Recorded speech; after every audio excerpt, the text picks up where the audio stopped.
Yeah.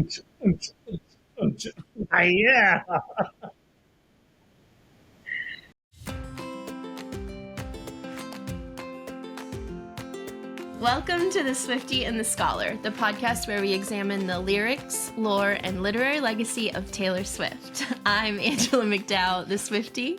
And I am Dr. Jerry Coates, the scholar. Hello, Uncle Jerry. Hello, niece Angela. How you doing today? Gosh, I'm excited about this poem song thingy. Okay, yes. So, when we were recording The Lakes, and you started talking about all of the romantics, and that they wanted to show their emotions. They did. I said, wait a second. I feel like Taylor has a song for this. And this one was on my radar to do, but like definitely further down the list. It's certainly a glitter gel pen song, I would say. So I didn't think it would be one of your favorites, but now I feel like you have a lot to say because there's a lot of notes on that page. I love it. I really do. It's fun because I relate to it strongly. Okay, great. This is so exciting. Okay, so this song is from 1989, which came out confusingly in 2014. This is another Taylor, Max Martin, and Shellback song, which is what all of The Life of a Showgirl is. So that kind of gives you a little hint as to what we're playing with. Yeah, this one's really fun. I will clarify, we got a lot of questions when we did Enchanted. We are listening, whenever Uncle Jerry listens to the song, we'll listen to the original version, not the Taylor's version. And my Swiftie friends were very clear in saying Uncle Jerry's not allowed to listen to the Taylor's version of New Romantics because they think it's all wrong. Okay. I cannot hear a difference in any of them. Okay. And there's some sort of something in my head, but Chase hears a difference. Everybody hears a difference. So we're just always listening to the originals because I feel like with her younger voice, it just kind of works better with the themes that we're talking about. I wouldn't know the difference. I know. I know. But everybody keeps asking, so I just wanted to clear that up. Yeah. Yeah, so that's kind of all I have. I just want to do this after we talked about romanticism so much last time. Well, I want to start with romanticism, but first, I'm going to make that prediction. Oh, yes. Okay. Okay, so I talked with Angela about this just before we started. I said, I'm making a prediction today. Song I have not heard, and it's New Romantics, and so it's 80s. It's going to be like driven beat, synth pop. So anytime you walk into like American Eagle or The Gap or something, they're playing this music that's and my son-in-law Jonathan always walks around the store going while everybody else is shopping, and I'm really amused because it's like his children are not. I assume. No, it's like Jillian, Dad. Yeah. But it is funny, and it's like club music, and this is going to be a club music song because it's about club music. Yeah. So I don't think I'm going to be surprised when I hear it. But yes. I will also say that another thing that you said that I was like, I don't know what you're talking about is on Thanksgiving you had this, and when I walked into your house, you were like, hey, so of all the Swifties, you're like, I like that New Romantics. Like, have all the Swifties talked about this and this and this from the 80s and 90s? And I was like, I have no idea what you're talking about. Okay. So I feel like you're unlocking a lot here for us today. I assume this is a lot of notes. So yeah, well, I mean, but it's not a surprise. I mean, or maybe if you're of a certain age, yeah, it's probably better. It's probably not a surprise. It's actually just after Taylor's time, but I think it works because I like music that's like, I mean, it's just before her time. Yeah. But I like music that's just before my time. Sure, like I'm a huge rockabilly fan, and no, I was not listenable when in the 50s when rockabilly was popular, but I mean, I have the whole rockabilly collection. I love it. Yeah, and your parents listened to it, so maybe you learn it that way, or you just, if you're into music, you're just searching for stuff. So New Romantics is that kind of song. Okay, let's do it. Okay. Well, first I guess I want to foreground it by going back to the Lakes. Okay. So I talked a little bit about romanticism last time. And one of the points that I want to underscore is that, sociocultural movements respond to each other. Okay, yeah. Okay, so you don't get Romanticism if you don't have Neoclassicism or what's called the Age of Reason before that. Okay, so in the Age of Reason, you've got music that's very mathematical, very logical, very ordered. You've got art that's based on classical images, kind of hard lines. You've got poetry that is in this beautiful balanced line called a heroic couplet that's always iambic pentameter, and it's always couplets rhymed. Everything's very like methodical. It's very methodical, very laid out. It's about urbanization. It's about industrialization.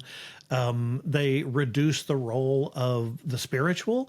Deism emerges at that time where people believe in a God. The great metaphor for God was a pocket watch. Oh. The pocket watch was invented in the 18th century, really. And the idea, the metaphor that people used was God created the universe like you would create a pocket watch. He wound it up, set it on a table, and walked away. And that's kind of like deism, where there is a creator God, but the universe just keeps rolling. Okay. He's not in charge anymore. Right. Okay. But interesting. Romanticism responds to all that, right? We want to be free. We want to stress primitives, not people who build cities. We don't want straight lines. We want emotion. So that these sociocultural movements will bounce back and forth, playing off each other, right? So like Beethoven, who was taught to write music by a classical instructor, his first couple of symphonies are classical symphonies, very ordered, very arranged. It's actually 20 minutes long. And then he says, you know what? Tired of that. Yeah. And he comes out with his third symphony, the Eroica, the heroic symphony, and it's like 40 minutes long, and he doesn't follow the right order, and people get uncomfortable with it, right? It's very emotional. I prefer that. Yeah, I mean, the Sixth Symphony, the Pastoral Symphony is, you can just imagine stags leaping through a forest, and then his Ninth Symphony, he actually has them sing a poem by a romantic poet, a German poet. Oh, right? okay. And so, I mean, they respond to each other. Okay, Yeah. So I'm going to say the same thing about New Romanticism. Okay, So New Romanticism is a sociocultural movement. It emerges in the mid-1970s. It's kind of a response to punk rock music. Okay. A little bit of a response to, soft, clean, choralization of music like Grand Funk Railroad, and it's cool because, like the Romantics before, it's kind of about freedom of expression. It's about individualization. It's about revitalizing the human. So, the New Romantics do kind of the same stuff that the old Romantics did. They're kind of reviving all of that in this post-World War II culture, because it's in the mid-'70s through the mid-'80s, especially centered in England, but also scattered throughout Europe. Okay. And to a certain extent in clubs in New York. New York picks it up a little bit. Yeah. But yeah, I mean, it's about this sort of revitalization after the coming out of the post-war era, especially in England, because they underwent really terrible unemployment, really terrible inflation, and they were looking for something like this. Yeah. Okay, so that's my foregrounding for... So, hold on, pause there. You're saying they came out of inflation and unemployment and stuff, so are, like, in the next, 20 years, are we going to have the new Romantics? Yeah, you never know. You could, or just the newer Romantics. Romantics. We really could. I love the period because I like some of the artists. The lead New Romantic, or the one who inspired the New Romantic movements, was David Bowie. Okay, love. Yeah. Right. So David Bowie. You think about his music, so weird, strange, self-expressive. Yeah. But remember, it's not just music. It's also in literature, and for this particular movement, it's in fashion. Okay. Yeah. I was gonna say fashion because I feel like around that time there were a lot of, it was like men wearing makeup and That's exactly what the New Romantics brought. Okay, yeah. That's what, when you were saying all that, I was like, I do feel like I'm getting like a Boy George, David Bowie. Boy George was a New Romantic. Okay. Okay, so I got a book for you. Okay. Oh, that's a big one. I know it looks big, but it's not that bad. It's called Sweet Dreams. Like Sweet Dreams Are Made of These? Exactly. Okay. Look, Yeah. I know stuff. You know stuff. See, it is Sweet Dreams, the story of the New Romantics. Oh my gosh. Okay. Right? And you've got... That's cute. Yeah. You've got this Boy George look. You've got Annie Lennox. You've got David Lennox. Bowie. Okay. Yeah, it's by Dylan Jones. Dylan Jones was an editor of GQ magazine. Okay. So, like I said, it's a sociocultural movement that transcends just music. It's also about makeup, dress, culture. Okay. Right, the way you live your life. Yeah. Live it freely, live it self-expressively, that kind of thing. And you see that in this song, right? These lyrics say, we're just tired of all that crap, Yeah. and we're going to do what the heck we want. I love this book. I know it looks really bad and thick, but the introduction is great. The preface is great. Kind of gives you a feel for what the New Romantics was like. I mean, he takes you back into the club. Yeah. So there's this, I like it because on my very first trip to London, nobody forgets your first trip when you go someplace like London. Yeah. I was just so excited to be there. I mean, I literally just ran through the streets and I wound up at the Royal Mews, which is where they keep the horses. And I don't know why I loved it. But I took a walking tour of Covent Garden, and New Romanticism is centered in Covent Garden. Okay. So there's a club there called the Blitz, or was a club called the Blitz. Okay, I do feel like I've heard of that. Yeah, so the Blitz Kids. Okay, yeah. Spandau Ballet was their house band. Okay. The guy who worked the coat closet for a while was a guy named George O'Dowd, not McDowell, but George O'Dowd, who later became Boy George. Okay, a coat closet. Yeah, he was infamous for digging through the pockets of people's coats looking for stuff. How great, 10 years later, though, to be like, actually, he stole some stuff out of my pocket. Right, I remember that guy. Boy George stole something from me once. It's so famous. A guy named Stephen Strange was there, and Stephen Strange was like a fashion king. He also had his own band, Visage, that actually had #1 hits or top 30 hits in England. Like I said, Spandau Ballet was the house band. Duran Duran was part of this movement. The Eurythmics part of this movement. Yeah. So, it's like, I love all that music. Yeah. So, I was really excited. I was jazzed up when I saw the New Romantics. Okay, that's so fun. This is such fun. I knew none of this. And Yeah, I've never heard anybody talking about it. Oh, yeah. Yeah. It's such a cool movement. It's also about androgyny. One of the things, so, those of you who are into queer theory for Taylor Swift's song lyrics, and you gave it a name and I can't remember. Gaylor, the Gaylors. Gaylors, okay. So if you're a Gaylor, you're going to love this because it's about androgyny. It's about changing sex. It's about determining your own sexuality. Boy George, very famously, like David Bowie, wore eyeliner with the uptick on the sides. Yeah. Like someone else. Yeah, like Taylor. Taylor, yes. and he wore fashion like a woman, but but it's even wrong to say like a woman. Yeah, because that's not what he was doing. He was just dressing however the heck he wanted to dress, right? And screw you if you don't like it. No, I'm being expressive. Doesn't affect me at all. This is me. Right. Annie Lennox wore suits like a man. Like a man. No, she wore suits like Annie Lennox. Right. She was self-expressive. This is what she wanted to look like. Shaved her the side of her head. Boy George had long hair. That's what I wanted, right? So it's very expressive movement. So yes, when I saw the song, I thought, oh, is this really about the New Romantics? And then you start reading and you go, oh yeah, this is about this is exactly what this is. Yeah, this is what the New Romantics. So if you want to hear the music of the New Romantics, by the way, you can go to Spotify. There is a channel, The Sound of the New Romantics. Oh, okay. And okay, so, I'll find that and link it. Yeah, you can check out all the songs and take a look at people who were influenced by the New Romantics, people who weren't, people who weren't directly involved, but people like Ace of Base, who was a Swedish band, or love Ace of Base.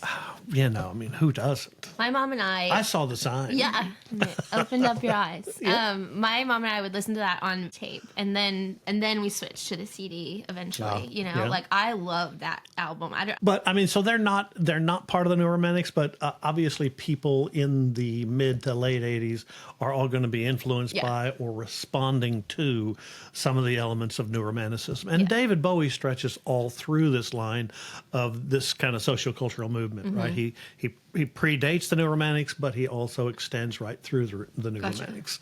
So the Sex Pistols kind of go away, Okay. but Yeah. but David Bowie is all through.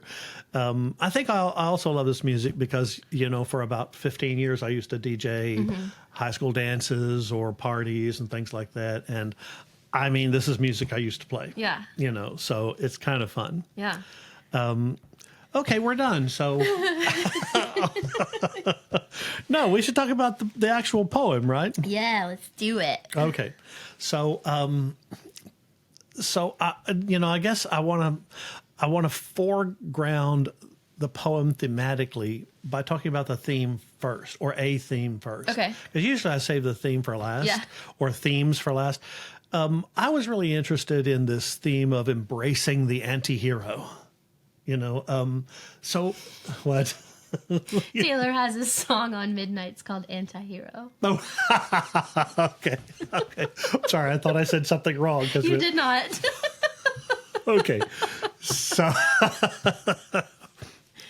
well, She you know, says it must be. she and I are. Yeah, y'all really are. Yeah. She says it must be exhausting always rooting for the anti-hero, and she's like calling herself that through the whole song. There you go. Well, okay. So the New Romantics, I think, you know, people in the New Romantic movement feel this way because you can just imagine. I mean, I could imagine walking through the streets walking down New Queensway and in the Covent Garden area or in the Soho area where some of these clubs were, where the Blitz was. You know, I could just imagine these people on the street. By the way, there's a little story in the book that's great. Stephen Strange actually turned Mick Jagger away from the door of the Blitz. He said he wasn't dressed appropriately. Oh my gosh! I mean, he just had like jeans and a shirt on, and he said, "No, that's normal. that's You're not allowed." gonna. Yeah, you're not gonna cut it, dude. Yeah, go buy something strange." That's hilarious. I love it. So yeah, I mean, it's about embracing that anti-hero in us. Right. So what's an anti-hero? You know, the hero that we know is heroic, but has a quality that questions his or her heroism. Yeah. So I made a little list of examples of Clint Eastwood anti-hero. Okay. Right. He's pointing that magnum at somebody and saying, "Do you feel lucky?" Yeah. Well, that's not heroic. You're going to gun down a defenseless guy. But he's the hero. Yeah. He's doing what he does. Huck Finn is an anti-hero. Yeah. Right? Yeah. He doesn't know where he's going. He's lied to poor Jim, who's following him. You know, he's taking him to freedom. They're floating down the Mississippi. Wrong way, dude. You know, Jay Gatsby is an anti-hero. Yeah. Yeah. Right? I mean, you can just... I think Stephen Strange Yeah. Apparently. is an anti-hero. So Artemis Fowl, if you've ever read those... I have not read. yeah. Okay, try Severus Snape. Okay. Anti-hero, Yeah. right? He's dark, he's cruel, he's a member of Slytherin, and yet Yeah, and he emerges heroic. Yeah, he did what he had to do. Right, exactly. So, you know, it's about being yourself, however flawed that self is, and just admitting the flaws and embracing the flaws. Yeah, I like that. Yes, but doing the heroic thing. So, okay, I suppose we ought to talk about the song lyrics. Okay. That's like so helpful though. That's like such helpful context. Yeah. So we're all bored. I just love the first line. It's like there's this pervasive sense of ennui. Yeah. Everybody's talking about the problems. Oh, the unemployment. Oh, you know, Thatcher is just screwing up the government. Yeah. Oh, you know, we're in economic peril. The world is crumbling. We're all so tired of everything. Pretty fun. Yeah. We wait for trains that just aren't coming. Okay, you know, England, very train-based culture. Train is also a metaphor. right? They want to go someplace and they just don't feel like they have any place to go. Yeah, nothing. They're stuck. Right, they're stuck. Well, so let's go to the Blitz. You know, we'll show off our different scarlet letters. Okay, obviously an allusion, Yes. right, to Scarlet Letter. A scarlet letter was supposed to be an image of Hester Prynne's flaw, right? The fact that she was a loose woman. But this allusion is an acknowledgement. You know, we'll show off our scarlet letters. Yeah, we've got our flaws, but We're all damaged. so We're all do you. used. Yeah. Right? Yeah. But, you know, don't dismiss that. We're also innocent and we're just here trying to have fun. You know, because girls just want to have. Always. I know. Didn't even have to finish the line. Trust me, mine is better. Okay, so I'm wondering if this is like Taylor inserting herself into this and saying, It does feel. yeah, look, my flaws, you know, my damage. The things that they like, you know, chastise me for are better than yours, bigger than yours. Yeah, at least as good, if not better than you. Yeah. And then we're so young, but we're on the road to ruin. Okay, now I wondered, I mean, Road to Ruin is a bit of a cliche. Road to Ruin is also a 1978 album by the Ramones. Oh. Yeah. Okay. And I wondered, okay, did she just use a cliche or is she referencing the album by the Ramones? Yeah, I would bet that she is referencing an album. Well, because it's in that same time period, right? It's not necessarily connected to the New Romantics. You know, they played mainly New York, but, you know, I did kind of wonder about it. Interesting, yeah. Well, and to be ruined, by the way, in queer culture means to be gay. So if you're on the road to ruin... Oh, dear. I know, you gaylers, you know, dear. Listen up. You can't feed them. No, but I mean... No, I know. But I understand where one might look at this poem and say, huh, you know, because the Neuromantics were about open self-expression, right? And if you're androgynous, if you're gay, if you're lesbian, open self-expression is okay. Right. Right? And so, you know, you call it the road to ruin. I call it just being me. Right. Right? So... Yeah, makes sense. Yeah. We play dumb, but we know exactly what we're doing. We cry tears of mascara in the bathroom. So, yeah, go to the bathroom. It's like club life, right? Yeah. Something goes wrong on the floor. You go to the bathroom and cry. Honey, life is just a classroom, obviously, metaphor. Lots of metaphors here. The road is a metaphor. Train's a metaphor. Letter's a metaphor. The classroom, metaphor for a learning experience of life. It's not always positive. Sometimes it teaches us lessons, but just embrace it. Yeah. Right? Life is just a classroom. I kind of feel, I actually asked this because I knew we were doing this song, and so this line was in my head. I asked on both TikTok and Instagram, I asked people what they thought the most Taylor Swift lyric is.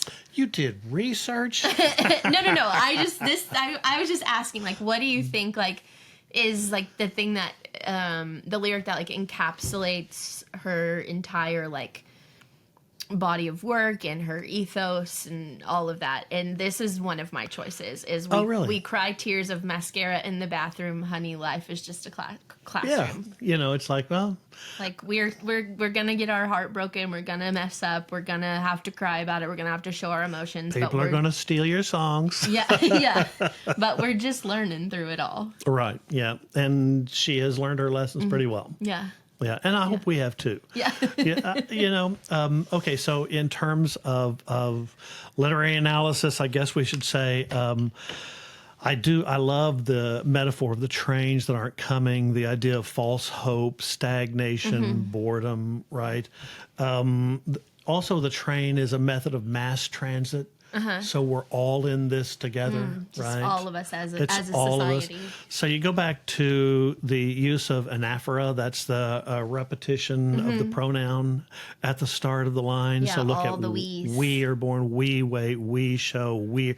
So we're all in this together. We're all part of this movement. Interesting. Right, of the New Romantics. We're all together trying to move forward out of this ruin. I love the internal rhyme that you see. I like the caesura, the break in the middle of the line. There's like a lot of those. A lot of commas. We're all bored, comma. We're also tired of everything. We wait for trains, break, that just aren't coming. We show off our different scarlet letters. Trust me, comma. Mine's better. So young, comma. Right? Yeah. So caesura, very rhythmical, poetic device. Just a really great first verse. Yeah. And so typical of New Romanticism. Yeah. Right? This search for self-expression in the ruin of the post-war culture. Yeah. It's got, like, I'm noticing the rhyme scheme now, too. Yeah. The letters, better, ruin, doing. Right. Bathroom, classroom. So, yeah, if you're counting, it's all couplets, A, A, B, B, C, C, D, D. Yeah. Right? So nice couplets. She's got it going on in terms of use of metaphors, rhyme, rhythmically, primarily iambic, but the lines are a little varied, and that's okay. I'm sure it goes with the music. And I love the use of anaphora. I mean, you think about the great speechwriters who used like Churchill's speech, we will fight them on the beaches, we will fight them in the streets, we will fight them on the hills. Yeah, it really like unites people. Right. It did, right? And, I think that would resonate with it. If the New Romantics were still around, Stephen Strange died, I don't know, 5 or 10 years ago. Maybe 10 years ago.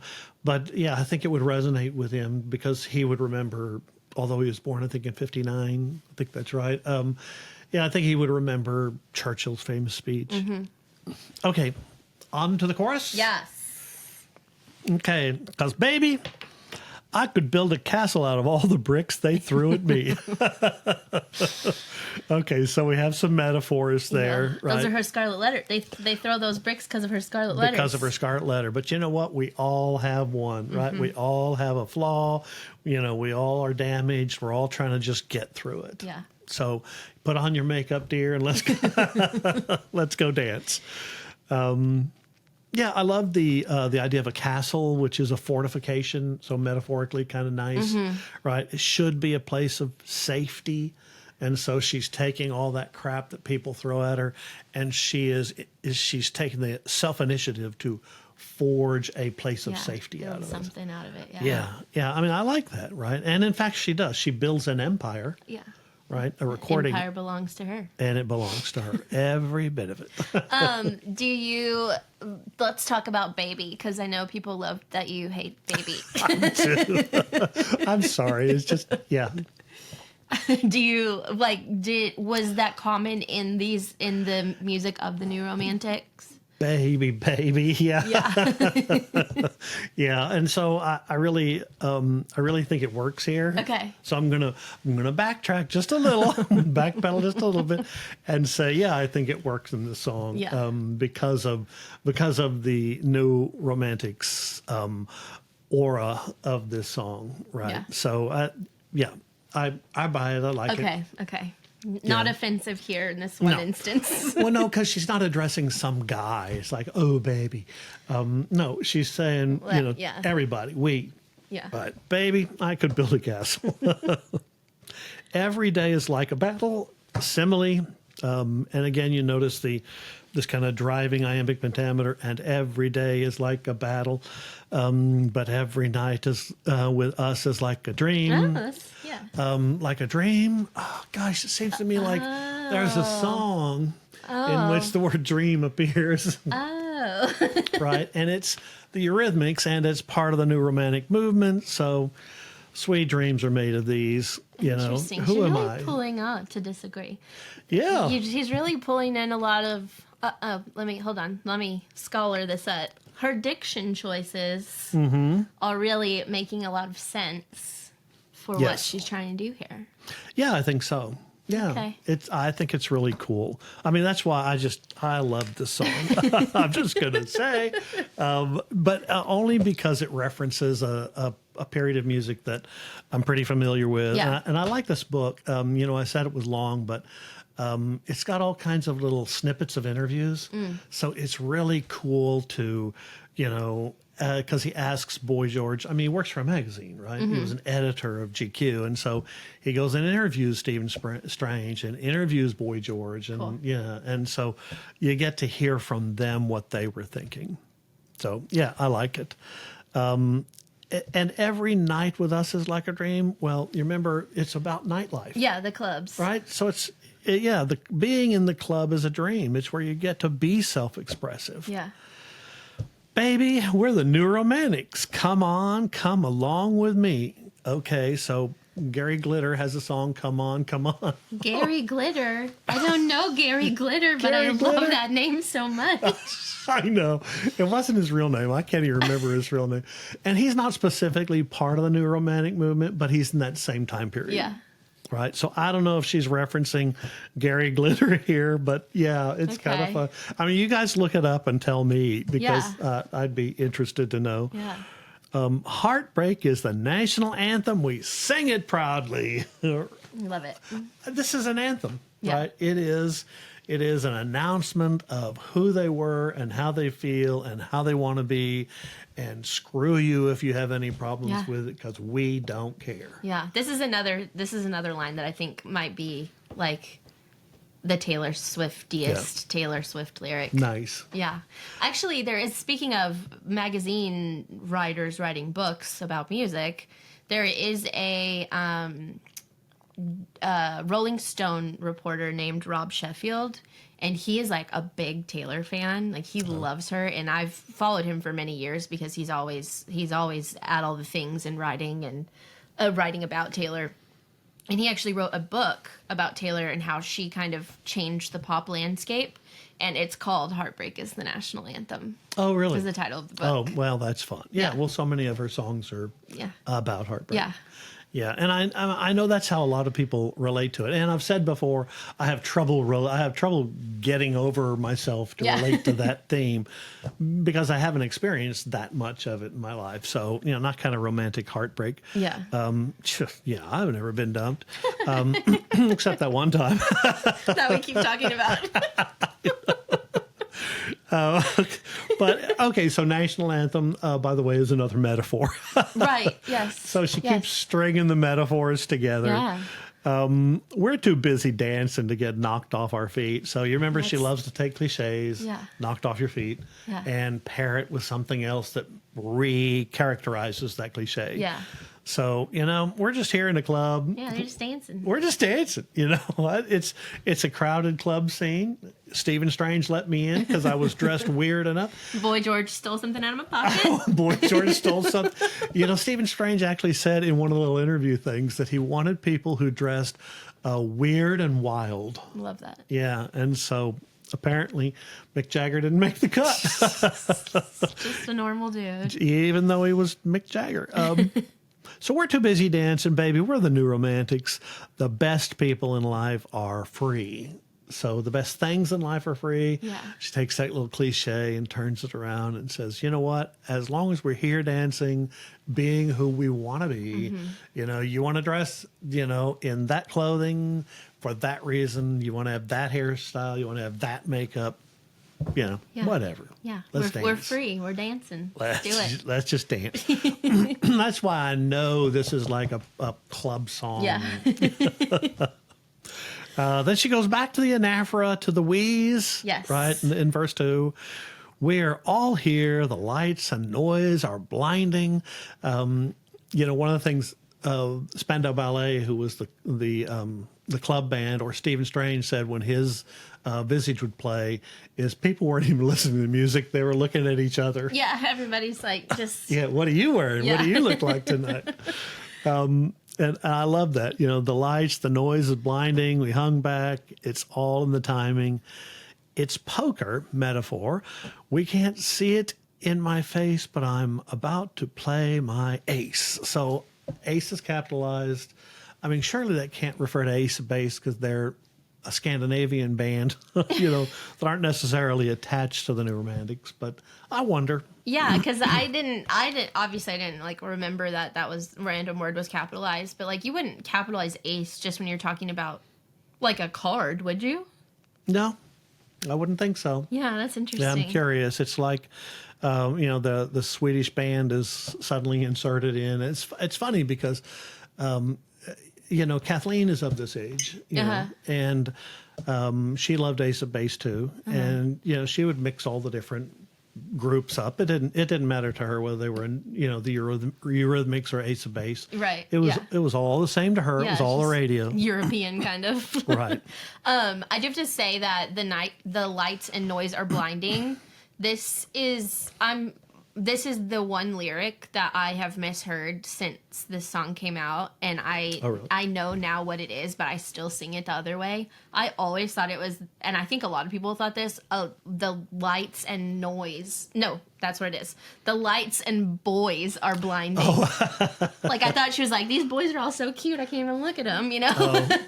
That works, though. I know, it does kind of work, but I still, sing it that way. Yeah. It's, in my head. That's funny. There are some songs, I do the same thing with some songs, like you're listening on the radio or something, and you don't quite catch the lyric, but somehow you insert a word. Yeah, there's something in there. And you just...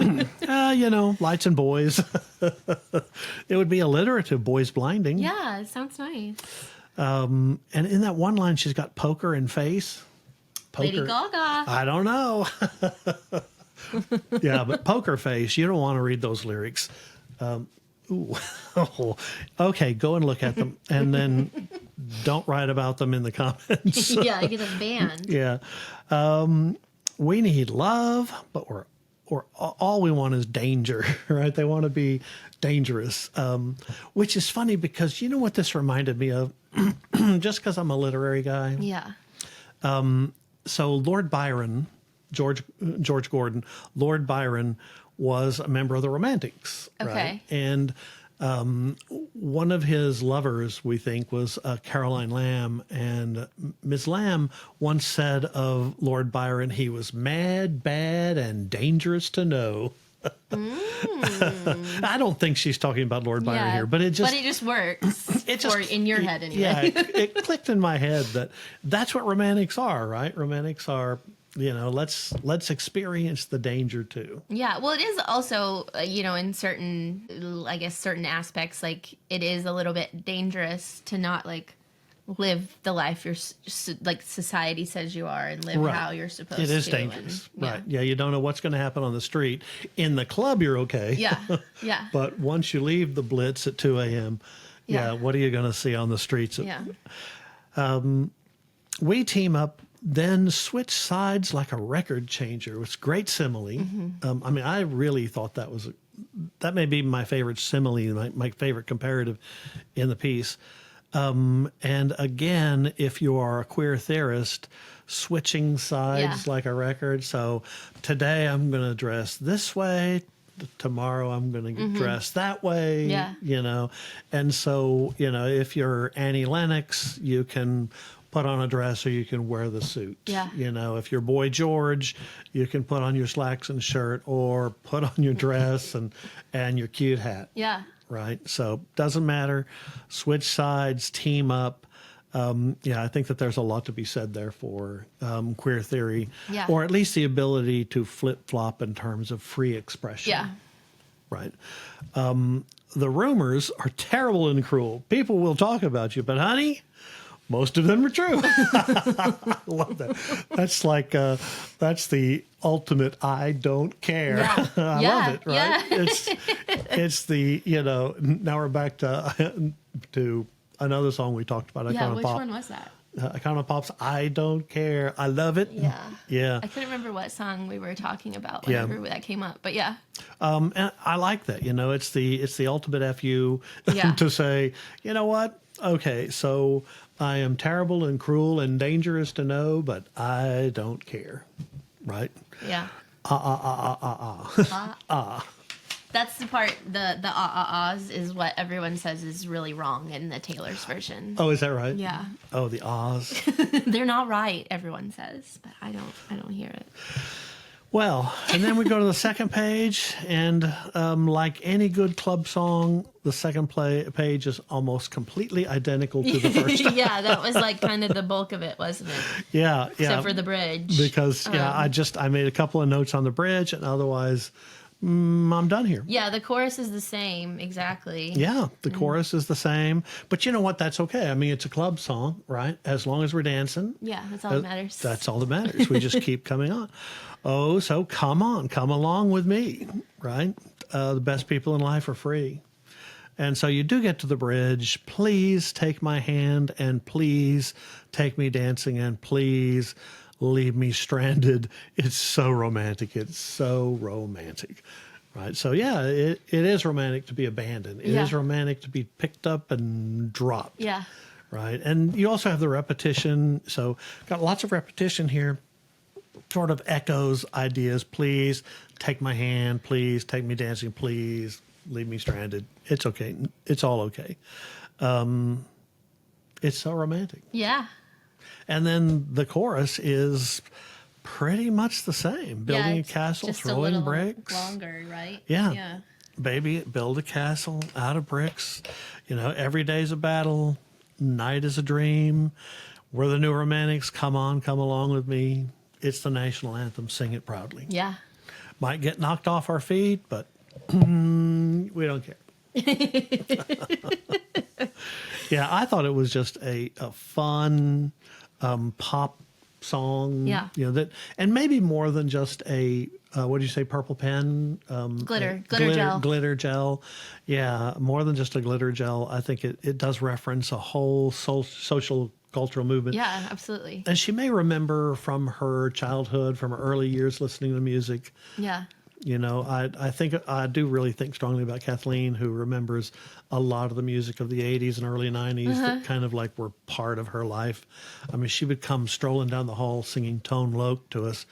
And Diana and I would look at each other like, oh. Like, what have we done? We gave her a Panasonic player when she was in second grade. And because I'm a huge audiophile. Yeah. And so she had one of those great big Panasonic boom boxes, and she was just off on her own by then. Yeah, she took it and ran. That's right. I do think, though, that tying in the title of this album, which I'm just now thinking of, with 1989. So she was doing that. That's the year she was born, which is why she chose that. And then this was her first fully pop album. This is when she left country behind. Came to just do like straight pop, and it was when she moved to New York.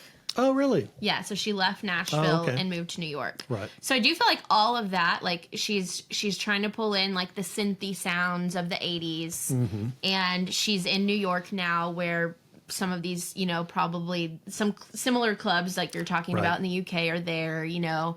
And so yeah, it does kind of all just like work together for her to reference all of these people. That's an interesting point. Yeah. Yeah, because the club scene in New York is way different from walking down through the middle of Nashville. Right. Very different. I have done that, and it's just honky tonks. Right. Country music, country music, country music. So I think this was probably a little bit of her being like, I'm in this pop world, like I'm the same as these people, you know? Right. Yeah. Yeah, that's fun. This, you know, she's back into the land of the Ramones and groups like that. Yeah. And so I think she would love that new culture. Yeah, exactly. And the freedom of that culture. Yeah. I mean, I don't think you could walk into a Nashville club looking like one of the Blitz Kids. No, probably not. No. Another thing that I just thought of is... now, of course, everyone in Nashville heard that and said, what? I'm never listening to them again. Sorry, no, I like being in Nashville. Yeah. I've been there a couple of times, and yeah. Similar to how you like loved Peter so much, and that was like song 29 on a 31 track song, like just buried at the end. New Romantics is only a bonus track on 1989. Is it really? Oh. Her bonus tracks, though, are usually my favorites, and especially the 1989 ones. So it's just strange, like, the choices that, I don't know if it's her, I don't know if it's her record label, like what, but like the choices that are made for what songs go to radio. I mean, this album is full of hits, like all of her biggest hits come from this album. Yeah, it's just interesting. Yeah, that you mentioned Peter, which is a poem, is a song that really strikes me at my heart. This one strikes me in a completely different place. The right? opposite. This is just fun and uncaring, and both. Both personally and as a teacher, I tend to be fairly unbridled. And so I love the sentiment of embracing the anti-hero in you. Go ahead, just do it. Yeah, we're too busy dancing to really get knocked off our feet. Just I got a scarlet letter, I've got problems, do it. Yeah. So awesome. You ready to listen? More thoughts? I am, yeah. I'm anxious to hear. Okay, so what we're going to listen to today, just so everyone knows, is we're going to listen to the original album track, and then we're going to watch, I don't think it's the full performance, but a little backstory. So 2 of the Taylor's version albums were released during the Eras Tour, and she announced them on stage at the Eras Tour. And so we were all like ready for 1989 to come out, 1989 Taylor's version to come out. And her outfits were like different every night, but she only had, like 3 or 4 and for each era. And then this night she kept coming out in blue outfits, and blue is like the 1989 color. And so everybody's like, oh my God, she's going to announce it. And then she came out in a new blue dress for the acoustic set. And then everyone's like, for the surprise songs, and everybody's like, she's going to announce it. And then she actually did. And this is the surprise song on guitar that she played that night. Oh, really? So she's wearing her new blue dress. Oh, okay. Blue dress. Yeah. So we're going to listen to both of those, and then we will come back with our thoughts. Okay. Sounds fun. Okay. Tell me I'm right. Uh-oh. Okay. Yeah, a little to start with. Kind of like floating back in time. Yeah. Oh. Okay.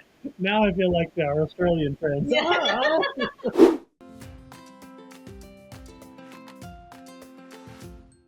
Okay. You were correct. I was correct. Very correct. I was ready to get up and dance. Yeah. But it wasn't crowded enough. You could have just gotten knocked off your feet. I know. And I was ready. Yeah, I was ready to go with it. Yeah, fun. Peppy song. Very clubby. I think I heard Jonathan, my son-in-law, in the background going. Yeah, it works. Yeah. It works. I love the bridge where she says, "Oh, please take my hand." It gets like slower and quiet. Everything like, fades away. Yeah, it kind of cooks down. It's like, oh, I don't want the evening to end, and then all of a sudden it's and we kick into the final chorus. I guess I need to now play you after we're done here. I can play you the Taylor's version and see how you feel about the Oh yeah. Yeah, this is such an 80s song. Yeah. I mean, it's like, I don't want to say it's a parody. It's not a parody of a song. It's a song couched in that genre. Yeah. Right. And so it's fun. I mean, come on, 80s music. That one, I have a lot of fun with this one. One of my favorite of the poppy ones. Yeah. I mean, I like it, again, because it's a little bit part of my life, because I remember that music. And I do love the whole embracing the anti-hero, the whole, embracing yourself as you are theme. I think that, those are great themes. So it's got really nice themes, and the use of an afro, the repetition is really fun. Lots of really nice elements.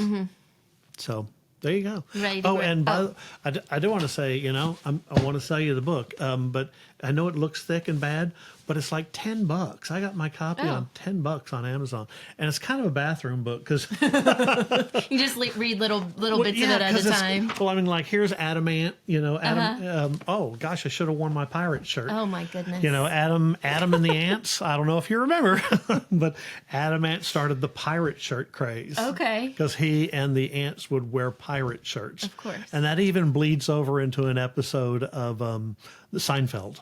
When Yeah, when Seinfeld gets the pirate shirt. Yeah, I know that. Yeah, so it's that movement, people. If you've never heard of the New Romantics, Yeah. Adam Ant, I love his song on the soundtrack to Metropolis. Oh. So yeah, I'm even an Adam Ant fan. What can I say? Of course you are. Okay, I'm sorry. I'll stop speaking effusively.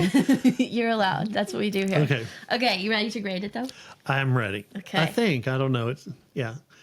Is it a great song? I don't know if it's great, but it really strikes me just right. That's all it needs, right? Right. That's all we need from music. Okay. Okay, for New Romantics, lyrical strength. Really good. Really nice use of the repetition, nice rhythmic power, rhyme scheme, rhymed up in couplets, a ton of metaphor similes that she uses really well. Some interesting allusions that may or may not be, but I love the Scarlet Letter. I love the theme. Mm-hmm. So I'm going to say 97. Okay. Yeah, good. Oh, what's happening? Okay, narrative and structure. Okay, so structure, it kind of falls off in the last. As a poem, I think you could almost take the whole second page and just sort of set it aside. Yeah. And let's just look at the 2 verses and the chorus and maybe throw the bridge in there and come back with an abbreviated chorus. Mm-hmm. But yeah, I think, as a poem, there are a lot of lines that I probably would remove. As a song, I understand she's trying to give us a dance song. Yeah. Right? And, put your hands in the air like you don't care, and just get out there and dance, right? And that's what the song's about, you know. So I get that. That's part of the fun. So I'm not going to say it's not strong in that regard. If it were a poem, I would edit it. Yes. Yeah. It's a song. It's a 94. Okay. Production and atmosphere. It is exactly what you wanted it to be. It's exactly what I wanted to. I'm going to just flat out and say it's 100. Oh my goodness! Scratch that itch. That is just that's a perfect 80s. Perfect. Yeah. Yeah. Lore and literary references. Oh, really great. Yeah. I do like the combination. Yeah, I think you ought to listen to the Lakes and then listen to this. Well, that just goes to show how there's a Taylor Swift song for every mood. Yeah, I it think takes so. you from the lakes into the clubs. Yeah, serene and quiet and appreciating the beauty of nature. Someone accused us of eating special brownies. Oh. Because of the way that you came back so gently after you listened to the Lakes. Oh. And I said, no, I promise they were regular brownies. Yeah, no special brownies. Unfortunately enough. we live in Texas, but remember, I did go to the university. Yeah. Don't tell the kids. Yeah, but okay, what are we doing? Sorry, threw you off guard there. Lore and literary references. Okay, I can't imagine how she could, more fittingly represent the New Romantics and that really great club movement. She got everything, but I kind of wanted something about the clothes. She got the mascara, right? Because it was the lifestyle, it was the clothes, it was the makeup. It was the androgyny. She hit on everything but the actual clothing, the pirate shirts or the, or Boy George's hats. Yeah. So 99. Okay. Okay. Because no pirate shirts. That's right. And emotional impact. Happy joy is an emotion. Yeah. Right. That made you want to dance. It really did. This made me joyful. So I'm going to say 99. Thank you very much, Taylor, for the joy. That gives us a 98. There you go. She's 98. killing it lately. It's funny too because somehow I let my my literary critic self slide a little bit because the whole second page you could as a poem pretty much toss. Right, like if I were her editor, if I were Dylan Jones, and she wanted to put this poem in my magazine, I would say, we'll put the first 3 long stanzas. We'll get this part, Right, but somehow the sheer fun of the work let me forgive all of that. Yeah. Right, so I just enjoyed it. Yeah, it's exactly what it's supposed to be. Right, just an homage to a time, an anthem for an age. Yeah. Yeah, and maybe an anthem we should hear again, right? Yeah. There's an anthem we ought to hear and think about for embrace it in our current culture. Yes, agreed. In our current culture, we need to embrace the fact that we all wear a scarlet letter, and that's okay. And everything is fine. That's right. You're okay. We're all gonna make it. Okay. Any other thoughts? You want to talk about a picture? Yes. We have this beautiful new print. Should I bring it up? Yeah. That is that was sent to us by Natali Barbani of all of Taylor's albums as books. And As books. So pretty, so cute, and so she sent that so kindly, and so now it will sit here behind us while we're recording. So I will try to link that if y'all want to purchase your own. I do love it when you showed it to me. I thought, oh, it's like fusing music and literature. That's exactly what we do. That's what we do here. That is what we do here, folks. Okay. Anything else? No, I'm just happy. Okay, we're gonna go listen to that a couple more times. Okay. Make everybody dance. Keep me going. Yeah. Yeah. Okay. Make sure you're following us everywhere: Spotify, YouTube, Apple Podcasts, anywhere else you get your podcasts. Also, if y'all could rate us and review us 5 stars, that would be great. We're getting a lot of fun reviews, but some people are not so fun. So if you could do that, that would be great. I do think we have a perfect 5-star rating on Spotify, though. So thanks, Spotify, guys. You can also follow along on social at Swiftie and Scholar Pod on both Instagram and TikTok. You can follow me at Angela Wyatt McDowell on Instagram. And you can find Uncle Jerry here reading about the New Romantics. Or I'll be dancing. And also dancing to the New Romantics. Okay, we will see you next week. Bye. Bye.